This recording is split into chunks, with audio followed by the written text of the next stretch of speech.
सुहानी music present.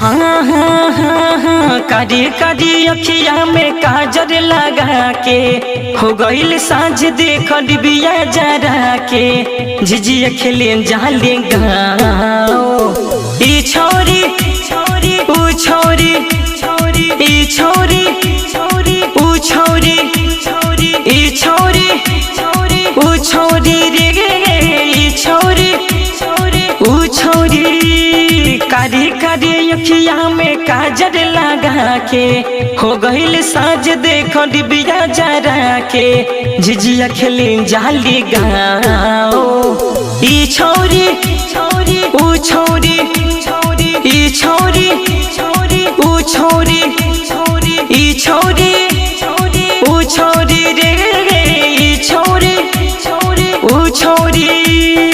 धूम recording studio कठरिया बाजार। DJ Manish Raxaul. ई छोरी ऊ छोरी रे ई छोरी ऊ छोरी मथिली के परा परी जाल सबे के दुआरी झिझिया के गीत जबरदस्त गावेले कबो ही नचावत जाली कमर लचकावत जाली कनी के टीम में बड़ी मस्त बावे रे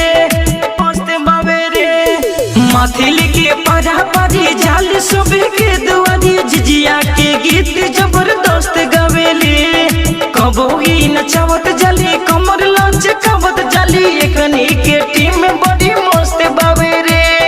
हाँ हाँ हाँ हाँ मांगेले चौर घरे घरे उजा के गावेले गीत जबे झिझिया नचा के बहुत बनावेले भाव। ई छोरी छोरी ऊ छोरी छोरी ई छोरी छोरी ऊ छोरी छोरी ई छोरी छोरी ऊ छोरी रे ई छोरी छोरी ऊ छोरी।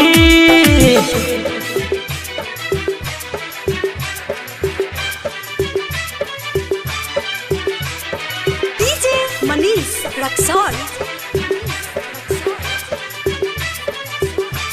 ई छोरी ऊ छोरी रे ई छोरी ऊ छोरी मने कर खूब लगे चलो दिया आगे आगे डोइनी के मांगे खूब जरतिया रे बात नहीं मानतिया खूब गरी रवतिया मनी पापा डाबू खूब झारे रे मने कर खूब लगे चलो दिया आगे आगे डोइनी के मांगे खूब जरतिया रे बात नहीं मानतिया खूब गरी रवतिया मनी पापा डाबू खूब झारे रे। हाँ हाँ हाँ हाँ मुन्ना राजा के गीत बजा के राइटर रवि कंद के संगे नचा के धरती बदी छाओ। ई छोरी छोरी ऊ छोरी छोरी ई छोरी छोरी ऊ छोरी छोरी ई छोरी छोरी ऊ छोरी रे ई छोरी छोरी ऊ छोरी। धूम रिकॉर्डिंग स्टूडियो कठरिया बाजार।